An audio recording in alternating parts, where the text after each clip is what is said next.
You could have been anywhere in the YouTube world, but you're here with me, and I appreciate that. Welcome back to House J Views. And you already know what it is. It's another week. I got the shirt on. You already see what's going on. We're talking about this week's installment of Monday Night Raw. So the night starts off with Lashley. He's in the ring. He's pretty much bragging about the fact that he inserted himself into the match. He said, this is what happens when you disrespect the Almighty. Never disrespect the Almighty. MVP gassing him up, saying the Almighty season is returned. He's going to get the WWE Championship back, yada, yada, yada. Then out comes the WWE Champion Big E. He interrupts Bobby Lashley and MVP, and he pretty much says, hey, look, Lashley, big ups to you for getting involved and putting yourself in this match. But did you really need MVP's help to do so? He called him Iceberg Slim.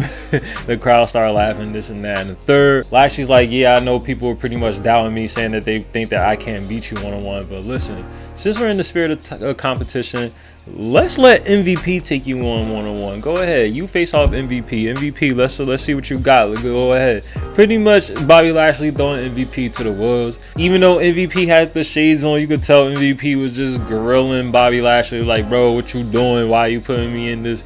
And like, why are you involving me in this real hostile situation? This is between y'all two. But anyway, it seems like we're gonna get a one-on-one standoff between the WWE Champion Big E and MVP. But out comes Kevin Owens and Seth Rollins. As Bobby Lashley's at ringside, they come out, they jump Lashley. Big E comes running to the rescue. I don't know, that whole thing is still odd that Big E is coming to Lashley's defense, even though he's a contender for his championship. I don't know, it's weird, whatever. But we've seen this scenario before. The ring is divided with the two sides. You got Kevin Owens and Seth Rollins on one side. You got Big E and Bobby Lashley on the other side. Let's see what happens later on in the night, but I'm pretty sure they're going to end up having a tag team match with the people involved. Next, we get a quick backstage segment with Bianca Belair.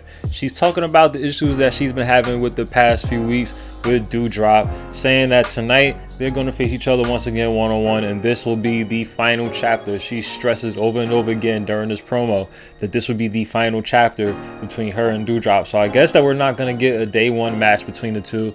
They're going to face each other tonight, and we're going to get a match later on between Bianca Belair and Doudrop. Not too long after the tag team match is announced, we do get that one-on-one confrontation between Bianca Belair and Doudrop. The past few weeks they have been going at it, but this time around, man, what a way to end this rivalry between these two. They went at it, they brawled back and forth. It looked like Doudrop really had Bianca Belair's number at one point. She hit her with a nasty looking cannonball. She hit her with a power bomb, but it wasn't enough to put Bianca Belair away. Bianca Belair would hit the KOD on Doudrop. It gave us that, you know, Hulk Hogan, Andre the Giant feel when he got that slam off. It was crazy, like the fact that she was able to get Doudrop up and hit the KOD. The crowd popped huge for it. Everybody went crazy. 1, 2, 3, Bianca Belair, clean victory, looking real strong, ending this rivalry. I don't know what's next for the two, but they had a little nice showing between these two over the past few weeks. I like the little rivalry that they had, and I'm looking forward to see what they do with them in the future. Next, we get a little quick backstage segment with Austin Theory. He's talking about how Vince McMahon feels like he's the chosen one, and now he feels like that he has something to prove. He feels like that he is a future WWE champion. Pretty much Vince McMahon putting the battery in Austin Theory's back, and this leads to the match between Austin Theory and Finn Balor. Austin Theory getting involved in Finn's matches for the past couple weeks, and now we get the one-on-one confrontation between Austin and Finn. Now this match, man, wonderful showing from Austin Theory. At one point he hits this crazy looking Spanish fly. Like instead of jumping off the top rope, it was like a little springboard, a little flip, like he like sat down and flipped. It was a crazy spot. I don't know how he's going to pull that off with different opponents in the future, but Finn made it look real good when he pulled that spot off. Austin Theory, instead of taking advantage of it and pinning Finn, he decides to get a little selfie off, getting distracted. Finn would roll him up. Austin Theory would kick out of that, but the match would come down to its end when Finn Balor would hit Austin Theory with the coup de grace 1, 2, 3, and clean victory for Finn, man. Next, we get another installment of Miz TV. This is the third episode of Miz TV in a row. His guests tonight are the tag team of AJ Styles and Omos. He's pretty much addressing the fact that the chemistry between the two is starting to fall off. They've been losing matches. They've been looking real iffy. And AJ Styles pretty much telling them is, hey, look, man, this is just growing pains. We're going to just go through it. We're going to grow together as a tag team. We not only going to get the tag titles back, but we're going to get all the belts in WWE. Omos is pretty much giving AJ Styles a side eye, and then the Miz is like, yo, listen, me and Omos was having a little conversation backstage before you had walked up on us. And Omos is pretty much like, yo, I don't feel like you're doing anything for me no more. You're starting to hold me back. You looking trash out here. It's time for me to ascend. It's time for me to be the giant of WWE. It's time for me to excel as a singles competitor, this and that and third. And the Miz is pretty much instigating the situation between the two. So before Omos could get any words in on his own to say how he feels, we get interrupted by the Mysterios, and when we get a tag team match, we get the Mysterios going up against Omos and AJ Styles. The match will come down to its end when AJ Styles would attempt to tag Omos into the match. Omos pretty much dusted AJ Styles off, ignored him, turned his back to him like, hey, nah, bro, I'm good on that. And with the distraction, Rey Mysterio would roll up AJ Styles for the 1-2-3. Obviously, this pissed AJ Styles off. He got Omos' face pretty much like, hey, man, I should have never put you up under the wing. You threw the whole opportunity away. You're trash for that. What kind of shit you on? This and that and the third. AJ tried to get some hits in, starts to put punch on Omos. Gets a little, Pele kick in. He tries to go for the phenomenal forearm, but Omos will cut him off, grab him up, beat him down. And Omos pretty much goes, hey, look, the next time that you and I meet in this ring, it's going to be one-on-one. So it looks like what we predicted came to fruition, and they decided to break up the team of AJ Styles and Omos. I still feel like Omos is pretty green, but him going over on AJ Styles will definitely make him look like a main player on Raw. So let's see what they do with this rivalry. And we still got one more episode of Raw before the day one pay-per-view. So they're probably going to announce that match for that. Or we'll just steady build this up for a culmination at the Royal Rumble. Who knows? But it looks like they decided to break this team up. After that, we get a one-on-one match between Randy Orton and Chad Gable. Nothing much to this match real quick. Randy Orton wins with the RKO. And with the tension going on between these two teams for the past couple weeks, with RK-Bro being the Raw Tag Team Champions and Alpha Academy pretty much bumping heads with them on a weekly basis, and Otis looking strong. Even after this match, Otis tried to get the beat down on Randy Orton, opposing his authority. It looks like that we're going to get a tag team match between these two teams. I know they're still trying to figure out, to make up what's going on with the whole R.K-Bronament thing. But with Alpha Academy being all up in RK-Bro's face, it would make sense for Alpha Academy to get a shot at the Raw Tag Team Championships at least. And the team of RK-Bro, they're still very over, so I don't see them losing those side belts anytime soon. They're at least gonna keep them, if not up until WrestleMania, maybe a little before, who knows. Next, we get a championship contenders match as the United States champion Damien Priest takes on Dolph Ziggler of the Dirty Dogs. Robert Roode received his United States Championship opportunity a few weeks ago, and tonight, Dolph Ziggler, if he wins this match against Damien Priest, then he'll get his shot at the United States Championship. I always hated this whole new thing when if you beat the champion, then you get a contender spot. It should be like whoever's the number 2 and number 1 contenders, they should fight each other, and then whoever wins out of them two should face the champion. You shouldn't have to pin the champion to get a shot at the title. That's weird. Like, you already pinned the champion. So that's why, like, if the champion retains, then it's that whole 50-50 booking aspect. Whatever. So these two are having a good match. Damien Priest is pretty over with the crowd.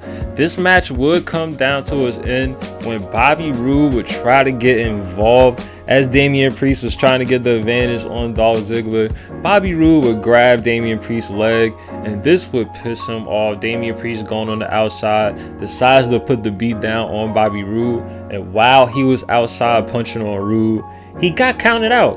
And Dolph Ziggler would win by countout. So I guess that Dolph gets a shot at the United States Championship. Damien Priest has this whole Dr. Jekyll, Mr. Hyde kind of gimmick where he flips from being calm and cool and I'm the superstar, and then he'll flip to the other personality where he just snaps. So in this situation, he lost his temper. He put the beat down on Rue and it cost him. So now he has to defend the United States Championship against Dolph. I don't know if we're going to get that match next week or if we're going to get that match at day one. But Dolph Ziggler is now the #1 contender for the United States Championship. Next, we get an in-ring segment with Edge. We have an episode of The Cutting Edge. For the past few weeks, we've had The Miz do his talk show, and now we get the Edge doing The Cutting Edge. And there's not pretty much a difference as far as the setup goes. 2 chairs in the middle of the ring. They talk this and that and the third. So Edge's guest is Maurice. In the previous week, Maurice slapped The Miz when The Miz tried to use Maurice as a human shield. Earlier in the night, The Miz was pretty much like, look, hey Maurice, don't spill all of our dirty laundry when you pop up on The Cutting Edge tonight. Don't, please, baby, don't do nothing crazy. So Maurice is on The Cutting Edge. She's pretty much saying, hey, look, I'm not young no more. I'm a mom now. I got kids. Who's going to take care of the kids if anything crazy happens to me? I can't believe Miz tried to do that. She said Mike, of course. Can't believe Mike tried to do that. You know, like, we can't be goofing around and all this stuff. You know, I'm in a different position in life. She pretty much looks at Edge and goes, would you do that with your own wife? Would you put your wife in this position? Edge is pretty much like, wow, it looks like you guys are going through like a whole soap opera right now. And listen, I wasn't born yesterday. Obviously, this is a setup. And even though he said that, he still approached Maurice and left his back turned and still got attacked from behind by The Miz. Mad goofy, but Maurice got some shots in. The Miz hit Edge with a skull crusher finale. And it looks like that they're going to set up a tag team match. If this isn't a setup for Beth Phoenix to come back and for it to be Edge and Beth Phoenix going up against The Miz and Maurice later on down the line, I don't know when they're going to do this match, but it looks like that type of setup now that they're pretty much having Maurice involved in the storyline. You know, having couples counseling and all that stuff. Yeah, they're probably going to have Beth Phoenix injected in the storyline somewhere down the line. Next, we get a one-on-one match between one half of the Women's Tag Team Champions and Queen of the Ring. Queen Zelina going up against Rhea Ripley. Now, this time around, Rhea Ripley does not have Nikki ASH by her side. This match wasn't too long. Rhea Ripley would win clean with the Riptide 1, 2, 3, laid out the Queen. And it looks like they're pretty much insinuating that Nikki is pretty much weighing Rhea down, and without Nikki Cross being around, or I'm sorry, Nikki ASH being around, Rhea Ripley could win and she could excel and be successful. It looks like they're going to do that kind of storyline between the two. So next we get an in-ring segment between Liv Morgan and the Raw Women's Champion, Becky Lynch. First, we get Liv in the ring. She talks about how she pulled up on Becky Lynch at Becky Lynch's private gym, trying to get the best of Becky Lynch. It was somewhat unsuccessful. Becky Lynch would get an upper hand on Liv Morgan, even though Liv Morgan pulled up on her. But Liv would end up turning the tide with the kendo stick, beating Becky Lynch down with the kendo stick. So they're going back and forth with this promo. Liv Morgan pretty much saying, hey, look, now I know that you feel threatened by me. And even though you messed up my arm, I feel like I could beat you with one arm. And I'm going to start off the new year as Raw Women's Champion. I like that they had a little off screen, you know, off the grid, out of the ring kind of segment. It's been a while since we've seen that in WWE, so it was pretty nice. I felt like that it was odd that Liv pulled up on Becky and Becky still got the upper hand in that little segment. They should have had Becky just pretty much take the L that whole time instead of her looking strong. Like, they gotta at least let Becky look weak every now and then. I mean, they already got her cheating to win matches, but if Liv Morgan's gonna pull up to where Becky is at, she should have never got beat up at all during that segment, but it is what it is. We're going to get the day one match between these two in another week and a half. So then we get the main event of the evening. We have WWE Champion Big E tagging with one of his contenders, Bobby Lashley, going up against the other two, Seth Rollins and Kevin Owens. Big E was looking real crazy strong in this match. He got hit with super kicks, frog splash, swanton bombs, kicked out of all of the above. With a little miscommunication between the two, Bobby Lashley would end up sparing Big E by mistake, but would easily bounce back off of that. He would end up spearing Kevin Owens for the 1, 2, 3, and this match would come to its end with that fashion. Bobby Lashley spears Kevin Owens, 1, 2, 3. Big E and Bobby Lashley would win this tag team match. After the match, we get a post-match beat down. They put the beat down on Big E, but they really put the beat down on Bobby Lashley, man. Kevin Owens would hit a pop-up power bomb on the apron on Bobby Lashley, and then after that, Seth Rollins would hit the curb stomp on the steel stairs to knock out Bobby Lashley. So they put the beat down. The Hills are looking strong at the end of the night. They hug, they celebrate, and we fade to black. That is how this installment of Raw would come down to its end. Now, when heels tag together and sometimes they become too likable, WWE likes to put them in a tag team. So I hope that this doesn't lead them to put Kevin Owens and Seth Rollins in the tag team. Even though they are pretty funny together, I don't want this to be a common thing, because then they'll give them some odd name. Like, what would you even call the team of Kevin Owens and Seth Rollins besides Kevin Owens and Seth Rollins? You can't call them KO Messiah. I don't know. It's they come up with the goofiest names for these tag teams. I mean, look at RK-Bro. Sorry, I kind of lost it there. Yeah, man, I mean, I say it was a smooth episode of Raw. Again, just leading up to the day one pay-per-view, continuing the stories that they've been continuing for the past couple of weeks. The only stories that will come to their fruition is Bianca Belair and Doudrop, and Finn Balor and Austin Theory. They just pretty much put a nice little bow on those two rivalries. I can see them still continuing the rivalry between Austin Theory and Finn Balor, just so Austin could try to still prove a point to Vince. But with Bianca Belair and Doudrop, we got the spot that we wanted to see. We got Bianca Belair hitting Doudrop with the KOD. The only reason why I would see that they would want to continue that rivalry is if Doudrop would get a big win on Bianca. But then that'll just go back to the 50-50 book, and I felt like we got what we got out of that rivalry when she hit her with the KOD. So that was this installment of Monday Night Raw. Thank you once again for following through to House Zay Views. And if you haven't already, don't forget to like, comment, share, subscribe, turn the notifications on, engage, become a housemate, come home. Until next time, peace.